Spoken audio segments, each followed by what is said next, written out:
Align and Awaken with Mother Earth Rising podcast.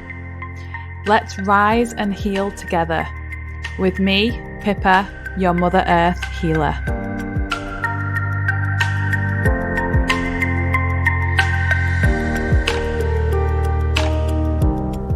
Hello guys, welcome back. So today I am interviewing a beautiful lady who I connected with on Facebook. She's over in Italy, which is one of my favourite places in the whole wide world, and her name is Tigrilla, and I'm going to let her introduce her beautiful self and tell you a little bit about herself. Hi. Hi. I'm so happy to be here. So I'll tell you a little bit about myself. So I am a nature-inspired leadership mentor, and kind of the more unusual part of me is that I am called a world ambassador for plant intelligence. So I basically work a lot with how do we use models from the natural world, specifically plant world, to reshape the way that we think about ourselves and the way that we live and the way that we really lead our lives with confidence. I love that. And I love what you do for the world, Tigrilla, because I'm so connected to nature as well. And I just feel nature has everything. Nature has answers. Nature has the energy. Nature has the healing powers. And it is so important for people to connect to nature, isn't it? Yeah, absolutely. And it's such a part of ourselves. I mean, there's a term called biophilia, which is the innate love of life, the innate love of things that are alive. And that includes ourselves. And we don't realize that there's this part of us that's missing because we've become so disconnected. We don't see nature anymore unless it's like looking at a giant beautiful mountain. That's nature. But when we see a tree in the city park or we walk over the grass on the shortcut to work, we don't think of that as nature anymore. And that means we sort of don't see parts of ourselves. So that's part of those mirrors that we're missing.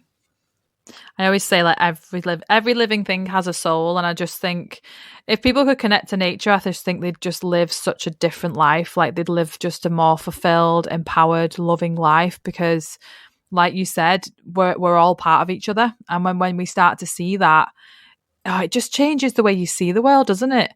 Absolutely. And that's it. That's what we're looking to do right now is we really need to see ourselves.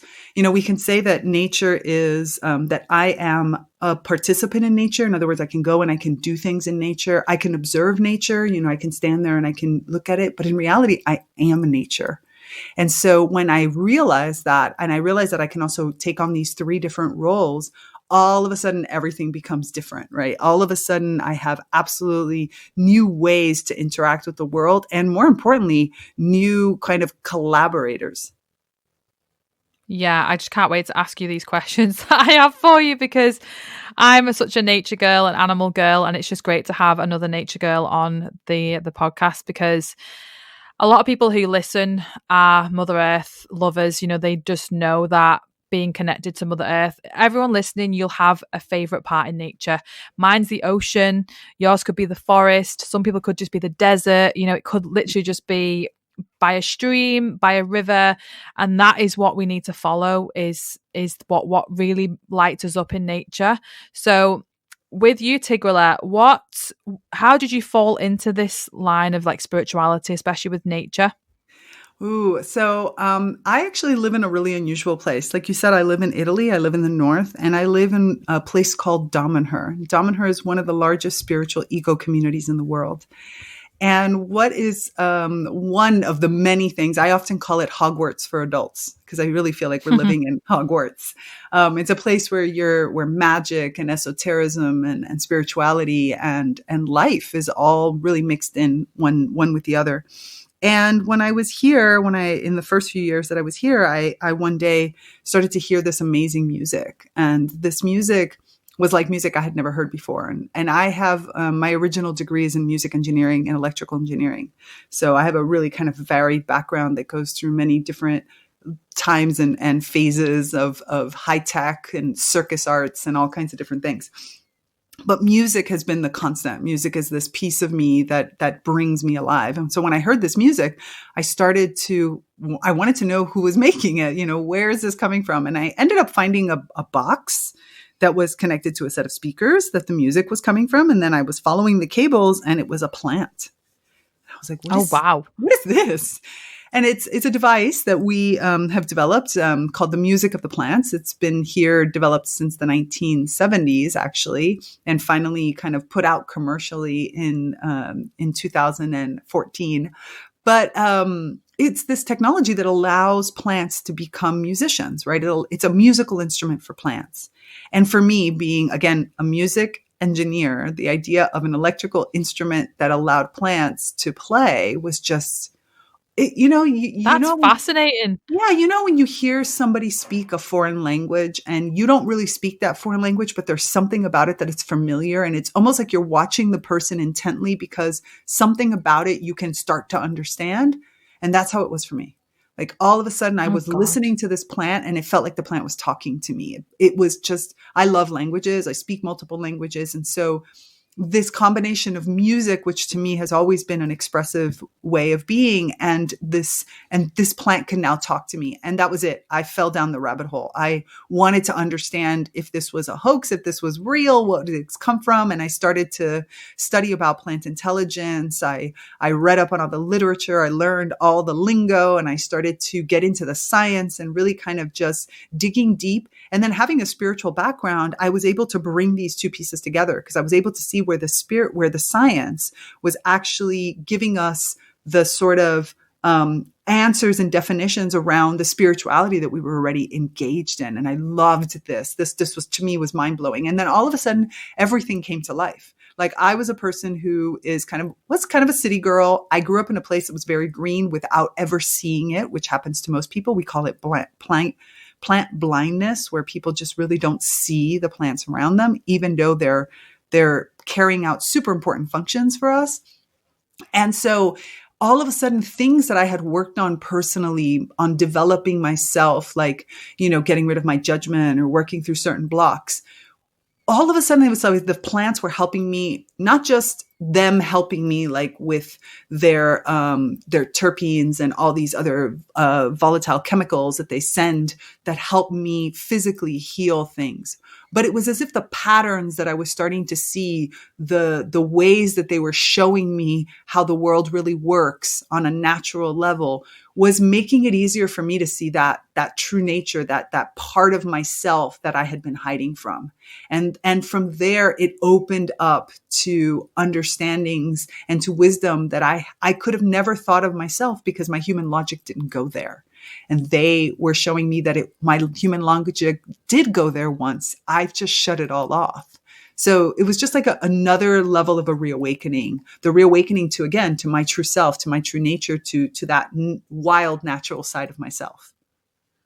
Yeah, I love that. And it's about, like, for me at the moment, I'm really looking into the telepathy with like animals and plants, because they're communicating to us in their own language. Absolutely. And everyone listening right now has that gift. We all have that gift. It's just if you are being aware of it, and if you want to really focus on it. So I've had lots of things happen in nature, and especially with animals, and I've gone, wow, like that, just random things that could happen to me in nature, and I think that plant or that animal is really trying to talk to me then. And it's just an amazing thing, like, to think that, like, we all have our own languages, and so do animals, and we're all connected by this energy, this universe. And what I love as well is my partner, he's a scientist, so he's in about, wants to look at the research, he wants to like see all the scientific things, and he's just recently finished a book called The Secret Therapy of Trees.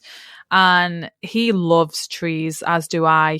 And he would read this book. He picked it up in Glastonbury when we were down there a couple of months ago, and he read it.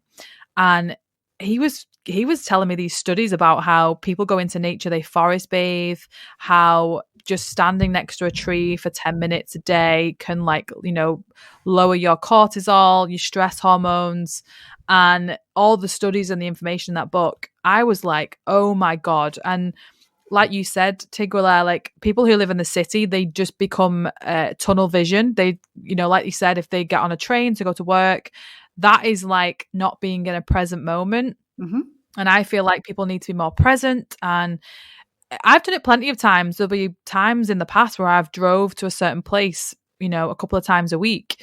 But then if I've like say stopped or walked past that place, you notice things that you never noticed before.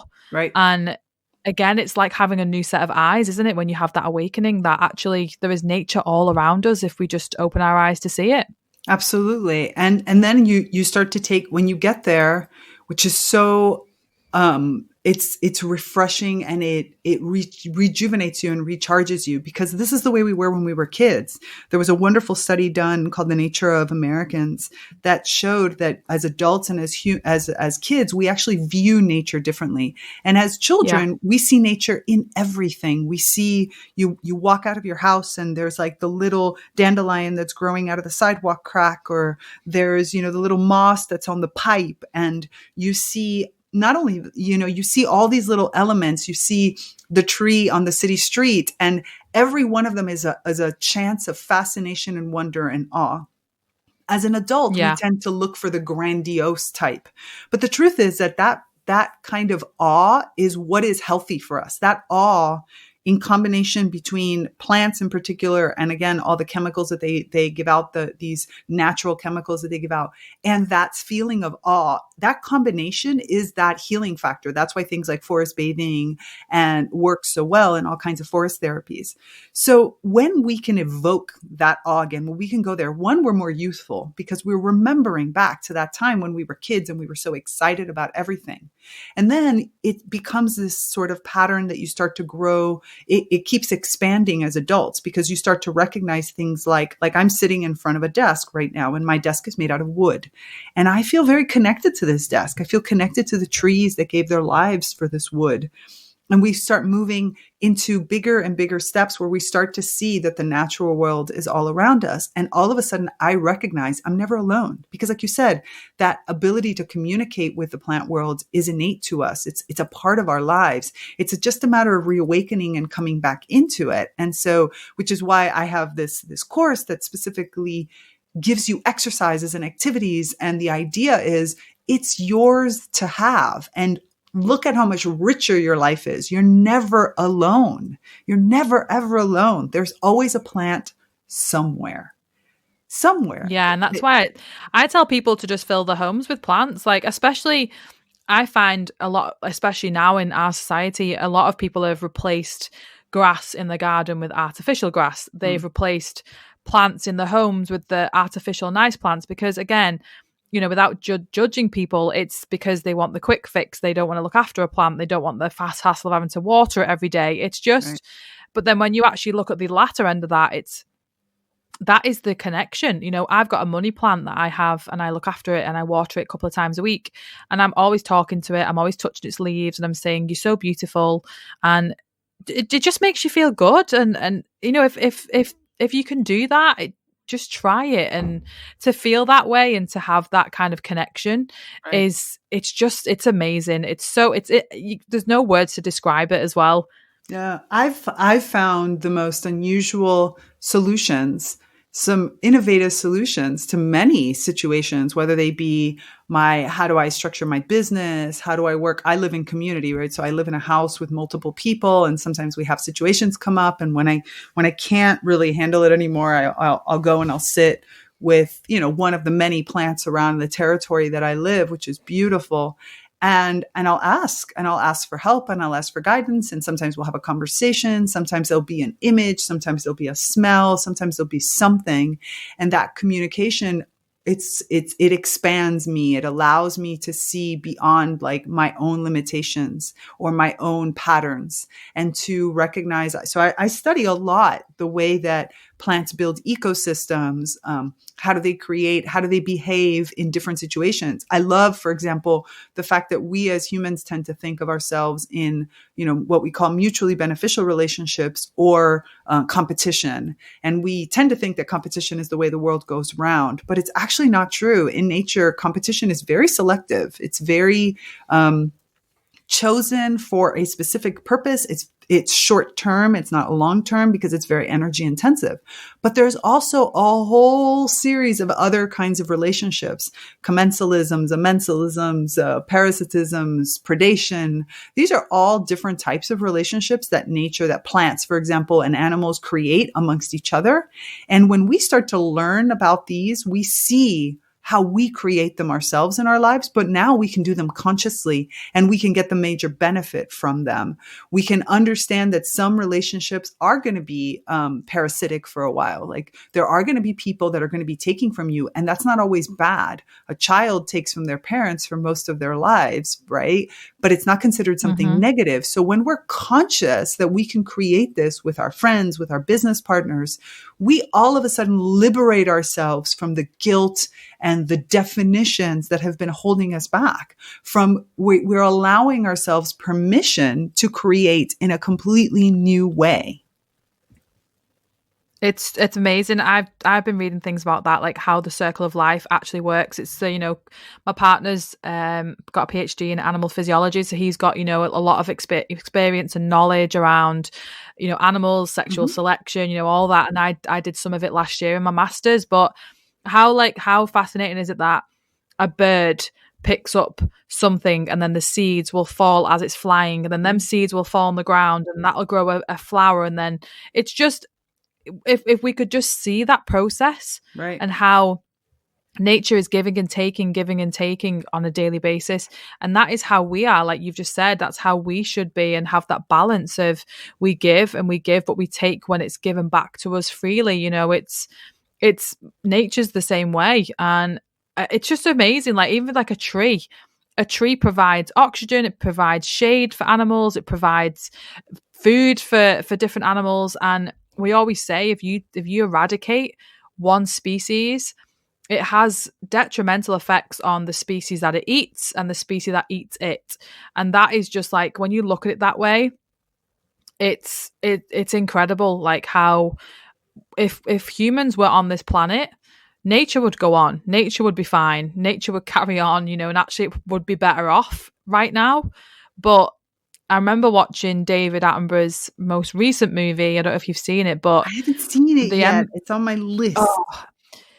He's like our hero, and my partner really wants to chat to him on his podcast, and he's just amazing. And one thing that he said on his recent movie was, it's not about saving the planet, it's about saving ourselves. Absolutely. Because he said he filmed it at Chernobyl, and he said, look what happened there. Everyone was evacuated and no one's lived there ever since, and nature has grown all over it, and there's wolves that live there, there's deer, there's an abundance of life that lives in this what was a human town. Right. So he was coming across with the point of is that it's not about saving the planet, because without humans the planet will thrive. Absolutely. It's about saving us as humans, because we're the actual ones that need saving right now.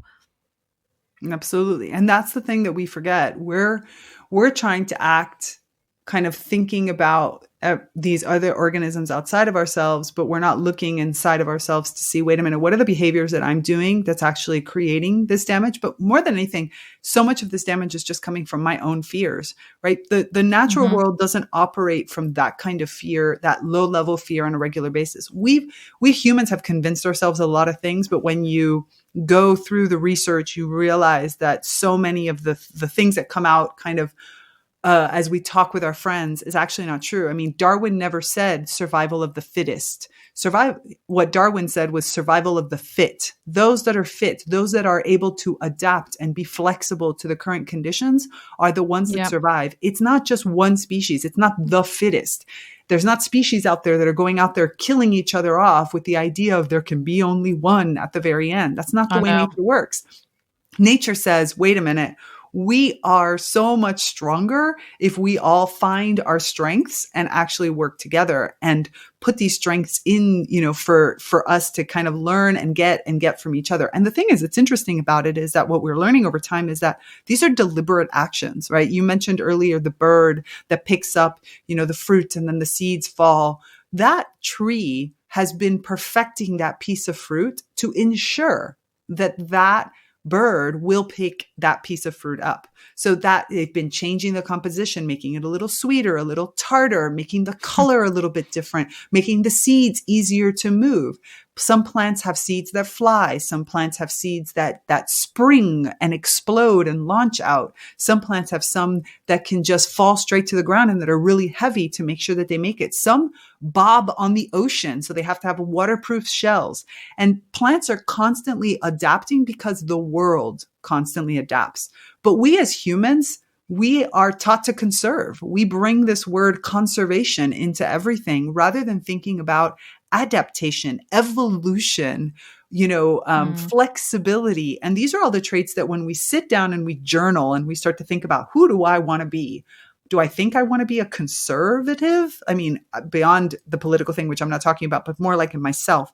No, I want to be transforming. I want to be dynamic. I want to be innovative. I want to be growth oriented. I want to be all these things. And yet our actions are to hold the status quo because we don't know how to act into an unknown space. So another place where the plant world can really show us how they modify as they're going and how they're always looking to see what's happening, how they're constantly taking in feedback and they're making conscious choices in order to ensure the best relationships for whatever goal that they have in that particular moment.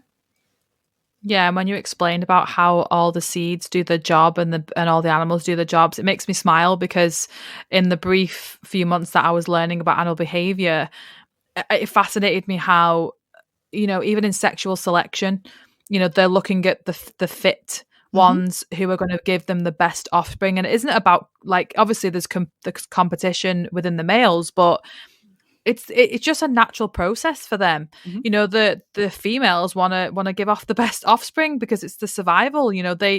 People think, we're surviving day by day, but we have it so easy. And again, it's like you said about conservation, like, yeah, there is a lot of that going around and it's good for the animals and stuff, but you want to think about actually, like you said, about the transformation for those animals and how can we be better humans for those animals and the plants and to take care of them because they take care of us. They take care of us daily, especially the ocean is providing all the oxygen, so's the forests. And, again, it is political stuff, but we're the humans that are cutting down these forests. We're the, getting rid of the animals' habitats. And it's so sad. It is so sad. If it was happening to us, what would we do? Right. Exactly.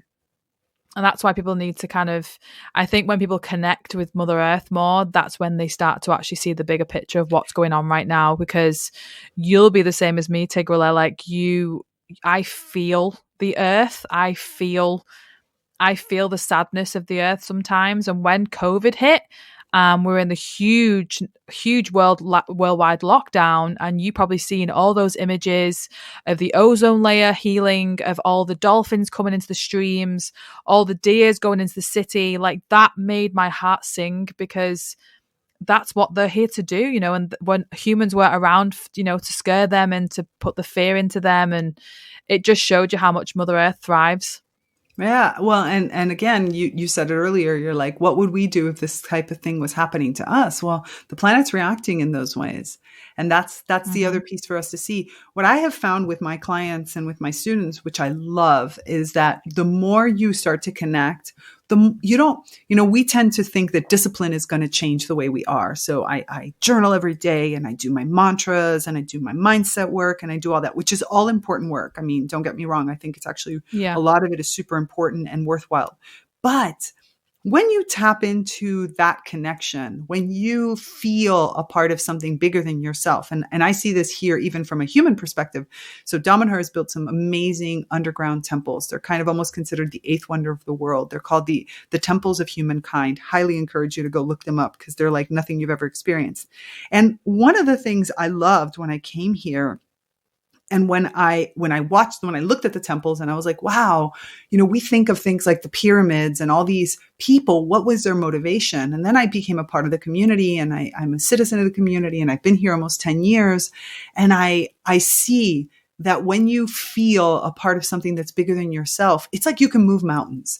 the world changes. So many things become easy that would be hard if I was trying to do it from a disciplined state. And so when Yeah. you connect back into nature, when you connect back to your true nature, to the nature within you and the nature without you, all of a sudden these things that we should do to be better with the planet, they just happen naturally. Like I've naturally, without having to really think about it. I mean, I think about it now because especially as I talk about it, but when I'm doing it, sometimes I don't even notice. I naturally veer away from things that have too much plastic, or I naturally don't buy certain kinds of clothing, or I naturally buy certain types of materials that I know are going to biodegrade in an easy way, or other kinds of stuff. So I become more conscious of my actions. And more than anything, I actually want for less. I'm much more satisfied. And that's what I love about seeing with my students and my clients, is that level of high satisfaction, because the satisfaction is coming from the inside out. So therefore, I can do so much more with what I have, regardless of how much that is. Yeah. Like all of a sudden, those words of I don't have enough or it's too little, which are all relative, go away, because now it's in relation to my level of satisfaction is so high that like I'm easily excited and entertained with this one thing. And all of a sudden now I feel super abundant and super affluent. And it's just because my point of view has changed and my relationship has changed. And then the flow changes. So all of a sudden, the things that I really need, I make space for naturally. I guess that's why I call it I'm naturally conscious. exactly the same. Yeah. I'm exactly the same. It's when you become more present and aware of your surroundings as well. Like I choose different clothing, like you said. I choose different foods. I, try to go for the organic things and the things that are more eco-friendly. And it makes you feel good because you're doing it consciously, because it becomes a habit. And it is just like you said. I'm reading this book at the moment called Atomic Habits, and it's on about changing our lives at 1% a day. That doesn't seem a lot, but over the course of a year, that's an improvement of 30% in your life. Right. So I think it's for people like just not to make too much dramatic changes, because as humans, we'll probably get overwhelmed and then we'll start to just go, oh no, I give up. So It's just small things, week by week, month by month, try to just try not buy as much plastic, single-use plastic, try and do more recycling. But this is things that I talk about, and so does my partner, Chris, and because he's huge for that. But I've been dying to ask you this question. And it's a really hard one, because it's kind of like there's so many, especially being so connected to nature like myself. So what has been your greatest memory in Mother Earth and nature? Ooh, actually, I would say that one of the things that stands up the most for me, which put a lot of pieces together, was, and I teach this in my course now. It's kind of like I dedicated a whole module to it, is an understanding, a whole different understanding that's not so much intellectual, but also in my own body, about what cycles are, and life and death cycles in particular. I remember being in the Sacred Woods Temple at Damanhur, and I was walking around. We have this giant sacred woods, and I was taking a walk, and I was looking around at certain things, and I started to see. Of course, you see death and decay all over the place in a forest, right? But decay is the nourishment of another plant. And so and the nourishment for so many insects, and there's so many other aspects. And all of a sudden, it was like I grew up. I always say that I was born with an innate fear of death. I had this terrifying, debilitating fear. Every once in a while, I would sort of get up in the middle of the night, sort of pace, and all these different things that would happen to me when I would think about death. It was a topic I couldn't even talk about. I couldn't even say the word to a certain extent.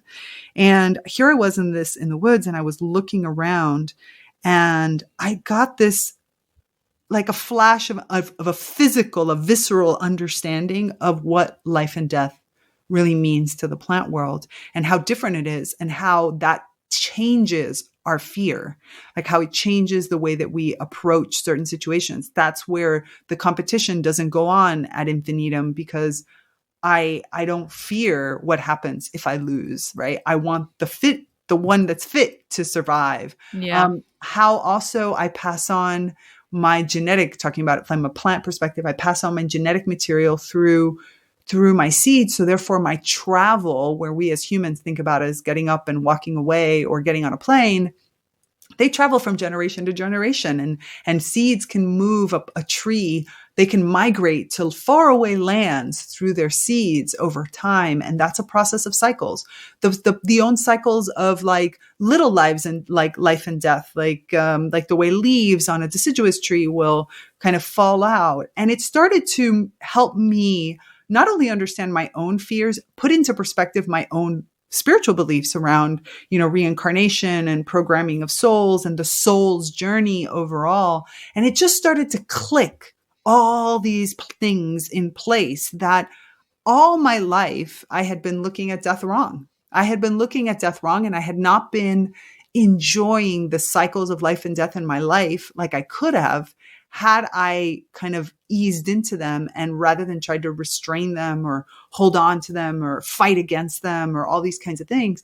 And it also put into perspective that if I really do believe in all these, in all my spiritual work, well, then I can really enjoy life a lot more. Like I can live without, sometimes they say that we stop living at some point. We're so afraid of death that we forget to live. And all of a sudden It was like that. It was that switch that turned everything over. And I just remember staring at all these trees and looking specifically at, these decaying trunks, and thinking to myself, what a beautiful gift. Like what an amazing opportunity for me to live at a whole new level right now, to really live without that fear on a constant basis. Yeah, it's so liberating, and it makes you just feel so free. Mm-hmm. And that's one thing that I help clients with, is like letting go of that ego, that toxic ego that holds us back, from so much in our lives, by just connecting back to nature, because nature's it's just the most beautiful thing ever. Mm-hmm. The other thing I wanted to ask you was about any of your tips to help the listeners, how they can heal themselves physically, emotionally, and spiritually. I know you've touched on a few of things, but any of your big top tips that you would probably tell your clients to do? Yeah, there's a few different ones. So trees in general. So I'm going to go kind of the big guns, right? So trees in general give off a whole series of what's called of vox, right? They're these volatile compounds that fly in the air. We think of them as aerosols. There are a lot of the smells that we smell when we think about a forest and we think about all those smells. A lot of those are vox.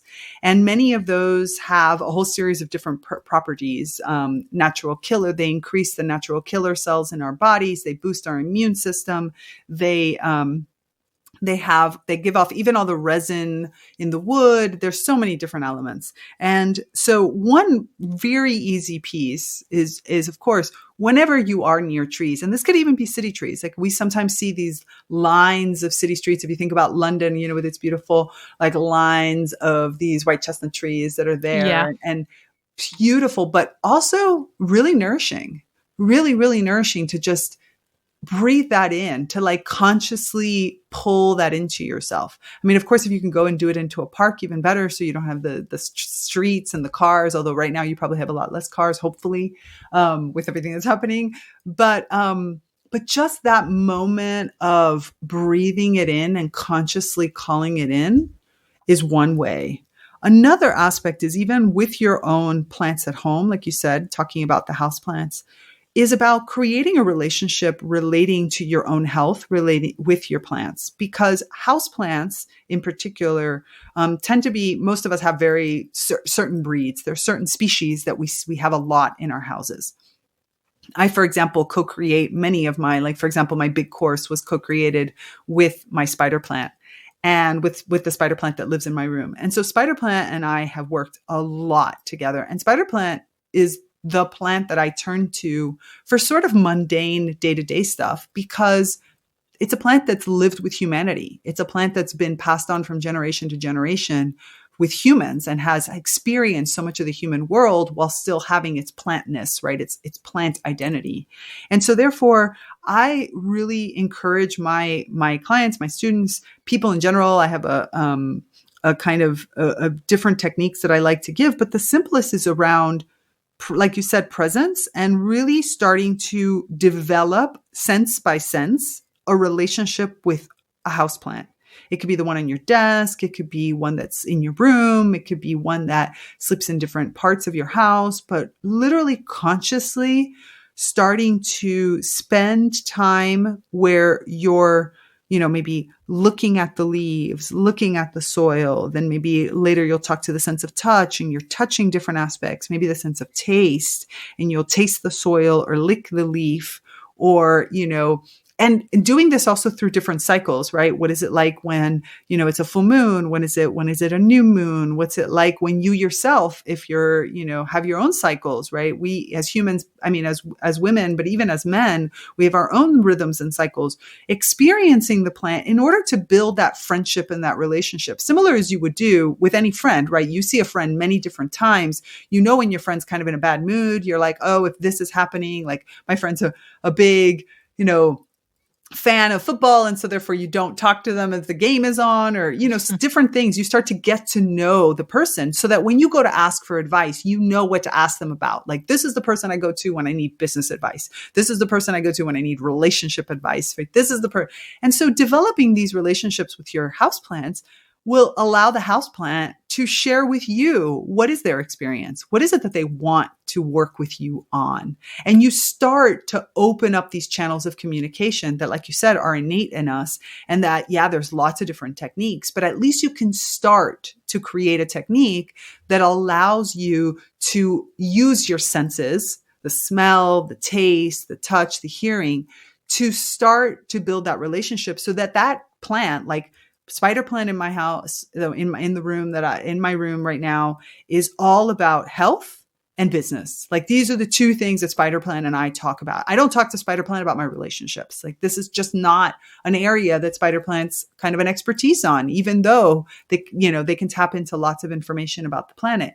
But I prefer to concentrate on these two things, where there's maybe a big tree here, that the Himalayan cedar in my property, that I really feel much more about relationships between your own with yourself and relationships with other humans. And I've co-created another course with that tree. And so you start to get to know their personalities, and therefore how you can both help each other. I love that. And when you're talking about it, it just sounds fun. Like, it's fun. It's like that it's the childlike, isn't it? Like, absolutely. As a child, I would talk to plants and I would talk to animals, and that's exactly the same now. It's just the ego is what's stopping us from doing it. And that is one thing where I step in and help people with that. But one thing I want to ask before we finish is, for the listeners, obviously there's so many people who want to help and do their part to help Mother Earth. But through your eyes, Tigrilla, what can we all do more of to help Mother Earth rise? We can be aware. And this is the hardest part in some ways, and yet the easiest. If we're aware of our actions and we sit down and we think for a second of the how our actions ripple through whatever action that may be, right? I'm in the store, and, do I really need to buy the individually wrapped things rather than going out and buying the bulk? Like, what is the impact that happens from that? What is the impact that happens when I treat somebody in a certain way, when I go and I buy that extra, whatever piece of junk that I bought from Amazon? These little actions, when I sit for a second and I think about it, not from a perspective of holding myself back, but I ask myself the question, is there a better way? Is there a more naturally conscious way that I could do this? And once you ask yourself that question and you bring your awareness, you might not always get the answer right away. You might not even know the answer, but you've now moved the synchronicity to allow that answer to arrive to you. And that's a huge difference from the unconscious way that we have been operating for so long. So I would say amazing. Bringing natural, just simple consciousness to the question.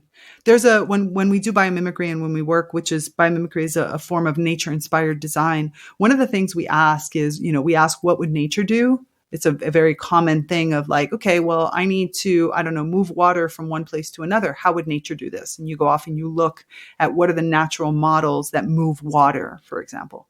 But one of the biggest questions that you learn when you do this process, and that really has impacted me, is what would nature not do?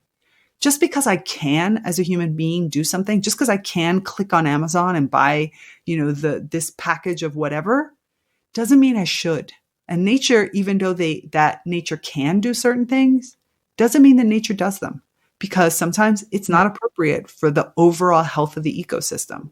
So asking myself also, what would nature not do in this case, is a great way to bring that awareness out. Yeah, and it's giving yourself the choice to make the right choice, to make the choice that makes you feel good too.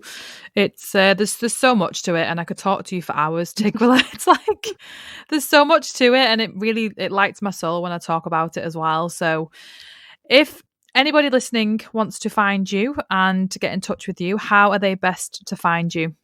The easiest way to find me is there's two kind of easy ways. One is my website. So just my name, which is Tigrilla Gardenia. So TigrillaGardenia.com. Super easy. Or you can also find me on Facebook. I'm all over Facebook. You can see me there and connect in lots of different ways. So I'm a pretty open person, and I have my own network, which is called the Naturally Conscious Community. And you can find that off of my website. And that's the place where I share tips and tricks and really love building an ecosystem. So we have our own little, what we call ecotone, which is kind of the space between two ecosystems there, where we have lots of different biodiversity, all of these different types of people, and we're all contributing in. So I'm a very collaborative person, and I love connecting with people. So Facebook and my website. I love that. And I will put all of those links on the show notes as well. So thank you so much, Tigrilla. I've loved chatting to you. And like I said, I could chat to you for hours and hours and hours about this stuff. I love it. It's been a great conversation. Thank you so much for having me. You are so welcome. And I'm about to just go on a nice little walk now with my dog. So I'm going to be taking in nature just that little bit more. Yay. Well, enjoy the rest of your day. And anyone who's listening, if you have any questions or you want to get in touch with Tigrilla, just message her, send her, join her group, send her an email, whatever you need. And we're here to help. So enjoy the rest of your day, and everyone take care. Bye.